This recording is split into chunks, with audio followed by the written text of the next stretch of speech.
सभी को नमस्कार, राम राम।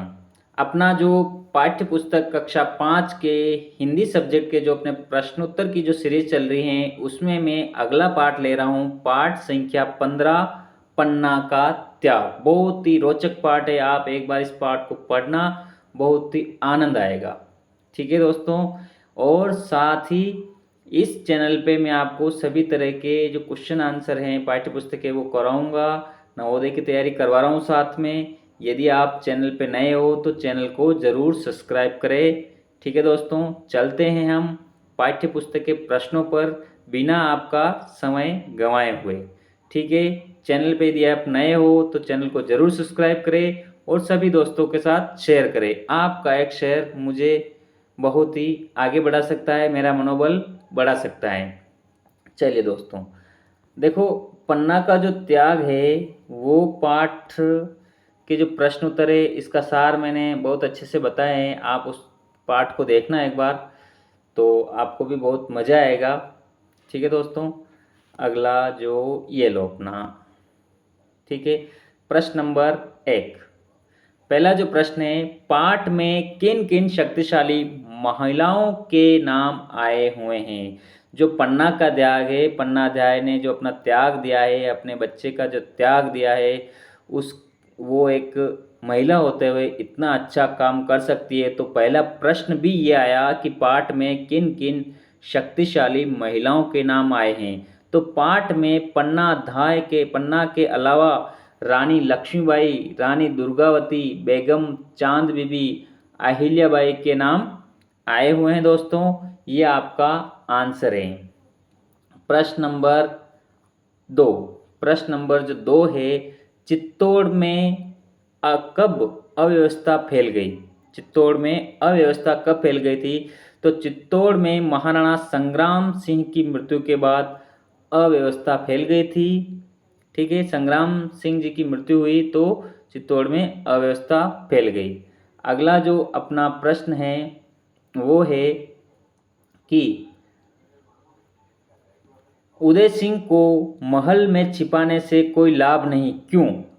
क्योंकि महल में एक तरफ बनवीर के भेदिए मौजूद थे, इसलिए उदय सिंह को महल में छिपाने से कोई लाभ नहीं था। यदि महल में छिपाते तो जो बनवीर के भेदिए थे वो उनको मार देते। चलिए दोस्तों, अपने ये 3 प्रश्न हो गए हैं। अब जो प्रश्न है वो है, रिक्त स्थानों की पूर्ति कीजिए। रिक्त स्थानों की पूर्ति में निम्नलिखित पंक्तियों में दिए हुए खाली स्थानों की पूर्ति करनी है।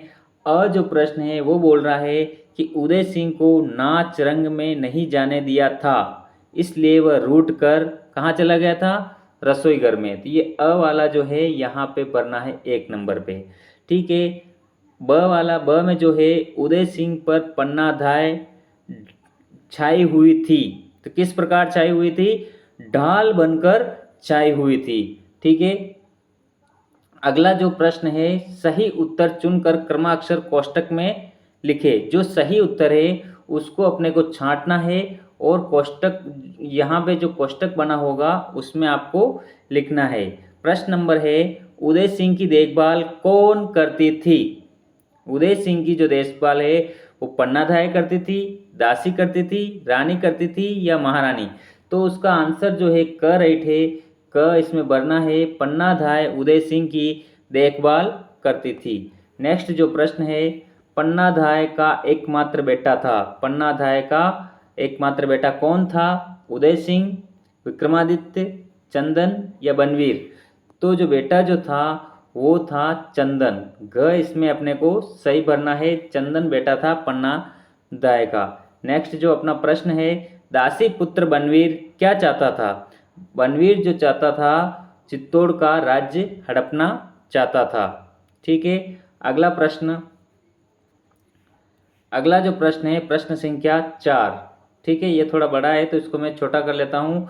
यदि आप चैनल पर नए हो तो चैनल को ज़रूर सब्सक्राइब करें और अपने दोस्तों के साथ शेयर करें।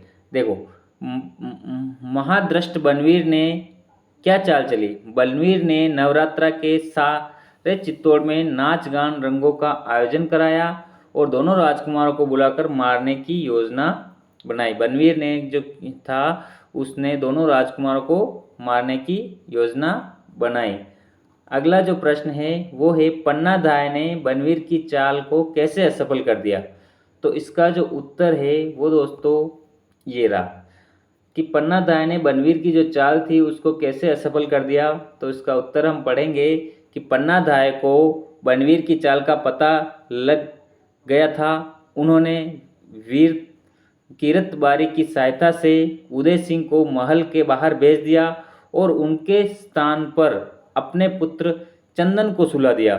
बनवीर ने चंदन को ही उदय सिंह समझकर उसकी हत्या कर दी। इस प्रकार उदय सिंह को मारने की बनवीर की चाल जो है असफल हो गई। देख लो कितना बड़ा त्याग, अपने बच्चे को मरने के लिए सुला दिया।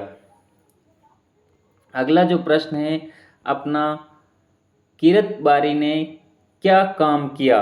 किरतबारी की सहायता से जो उदय सिंह को बचाया था, किरतबारी ने क्या काम किया। तो किरतबारी ने उदय सिंह को पत्तलों के टोकरों में छिपाकर चित्तौड़गढ़ किले से बाहर सुरक्षित स्थान पर पहुंचाया।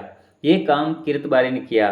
पन्ना ने उसको कहा कि इनको आप बाहर तक ले जाओ, मैं यहाँ पर सब कुछ निपट लूंगी। अब नीचे लिखे वाक्यों में दिए गए काले शब्दों को सम्मिलित करते हुए बहुवचन के वाक्य बनाइए। जैसे खिड़की खुली थी तो खिड़कियां खुली थी, इस तरह से आपको बहुवचन बनाना है। जो पहला जो प्रश्न है, मोहन ने ताली बजाई, तो मोहन ने तालियां बजाई, इस तरह से इसका वाक्य बनेगा। दूसरा प्रश्न है, खूबीलाल ने कहानी सुनी, तो खूबीलाल ने कहानियां सुनी। तीसरा जो प्रश्न है, रण में रानी लड़ रही थी, तो रण में रानियां लड़ रही थी, ये इसका बहुवचन हो गया। दासी आ रही हैं, तो दासियां आ रही हैं, इस तरह से ये इनका बहुवचन हो गया। नेक्स्ट जो प्रश्न है, राधा ने पूरी कविता सुनाई। वाक्य में पूरी शब्द कविता को विशेषण बता रखा, पूरी जो है उसकी विशेषता बता रखा है। तो आप भी पाठ में आए विशेषण वाले वाक्यों की सूची बनाकर वाक्य में आए विशेषण शब्दों को छांट कर लिखना है। जो भी विशेषण शब्द आए हैं उनको अपने को छांट के लिखना है। जैसे सभा में बड़ा मजा आया, तो मजा क्या है, बड़ा क्या है, विशेषण है।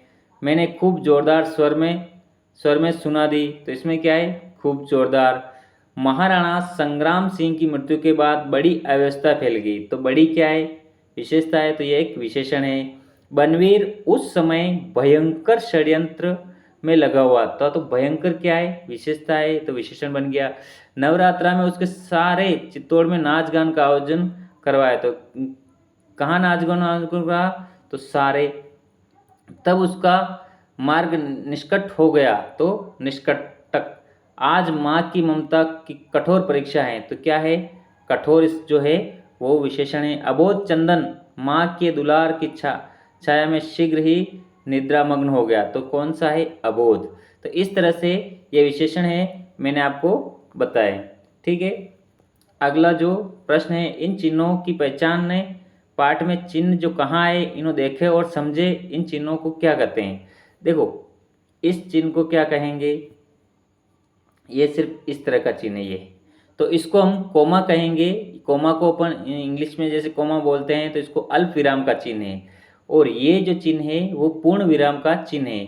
नीचे 3 नंबर पे प्रश्नवाचक का चिन्ह है, और इस तरह से करके अपन ऐसे कर देते हैं, यहाँ पे चिन्ह बना नहीं है, इस तरह से ये, तो ये विस्मय बोधक चिन्ह है। ठीक है दोस्तों, विस्मय बोधक में एक बार और बना देता हूँ, ये और नीचे बिंदी, यहाँ पे नीचे बिंदी। ठीक है, ये विस्मय बोधक चिन्ह है।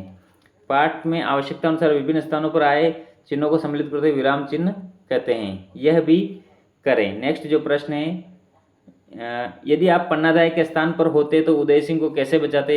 ये मतलब बच्चों के लिए कल्पना शक्ति के विकास के लिए प्रश्न बनाया गया है। तो बच्चों से आपको इस तरह के प्रश्न करने हैं। बच्चों आप भी अपने अपने विचार इसमें लिखने हैं कि यदि हम वहाँ होते तो पापी बनवीर के षड्यंत्र का विरोध करते हैं, हम उसका मुकाबला करते हैं, या हम उदय सिंह जी को लेकर भाग जाते हैं। इस तरह से आप लिख सकते हो। कल्पना करो कि पन्नाधाय ने अपने पुत्र का बलिदान नहीं किया होता तो क्या होता।